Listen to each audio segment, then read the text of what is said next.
Hi friends, ఎలా ఉన్నారు? అందరూ బాగున్నారా? ఓకే అండి, welcome back to my YouTube channel. So వచ్చేసి నేనైతే కొన్ని అనుకోని కారణాల వల్ల వీడియో అయితే కొంచెం గ్యాప్ ఇవ్వాల్సి వచ్చిందండి. మీ ముందుకైతే ఈ చిన్ని రెసిపీతో వచ్చాను. 2 మినిట్స్ వీడియో అండి. ప్లీజ్ స్కిప్ చేయకుండా చూడండి, సబ్స్క్రైబ్ చేయండి. ఓకే అండి. సో వచ్చేసి స్టఫింగ్ కాకరకాయ అనమాట. వర్షానికి కొంచెం కారం కారంగా తినాలనిపించింది అనమాట, అందుకనేసి ఈ రెసిపీ అయితే ట్రై చేస్తున్నాను. ఓకే అండి.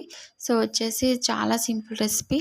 ఫస్ట్ అయితే కాకరకాయని క్లీన్ చేసుకొని సాల్ట్ వాటర్లో క్లీన్ చేసుకొని ఒక కడాయిలో అయితే వాటర్ వేసుకొని కొంచెం మధ్యలో ఘాటు పెట్టేసి ఆయిల్ వేసుకొని ఒక 2-3 స్పూన్ ఆయిల్ వేసుకొని దాంట్లో అయితే కాకరకాయలు వేసుకొని కొంచెం సాల్ట్ వేసినాక అటు ఇటు తిప్పాలండి.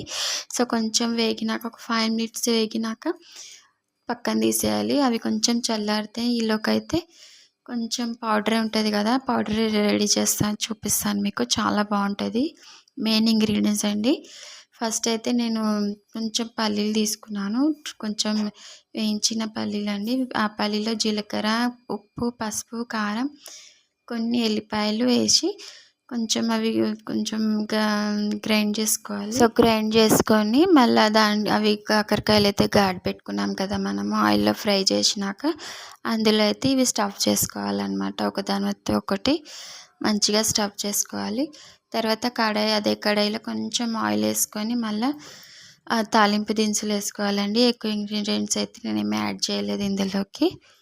సో వచ్చేసి అవి కొంచెం చిటపటలు ఆడాలండి, చాలా బాగుంటాయి. సో దాని తర్వాత ఈ కాకరకాయలు అనేది వేసేయాలి. వర్షానికి నోరు బాగాలేనప్పుడు, కొంచెం జ్వరం అట్లా వచ్చినప్పుడు ఇది చాలా బాగా తినొచ్చు అనమాట. చేదైతే అస్సలు ఉండవు. మా పిల్లలు అయితే చాలా ఇష్టంగా తింటారండి. సో ఈ రెసిపీ అయితే ట్రై చేయండి, చాలా బాగుంటుంది. సో కాకరకాయలన్నీ ఇలా ఒకదాని తర్వాత ఒకటి వేసుకోవాలి.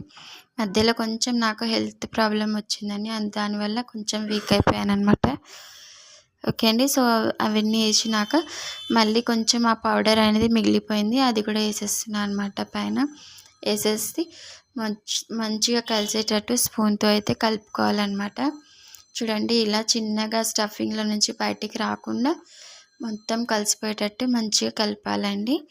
సో చూడండి, ఇలా మొత్తం అవి కొంచెం కలర్ చేంజ్ అయ్యే వరకు కలుపుకోవాలన్నమాట. ఇదైతే వేడి వేడి అన్నంలోకి తింటే చాలా బాగుంటుందండి. దీంట్లో ఏమి వెరైటీ ఐటెం లేకపోయినా తినొచ్చు.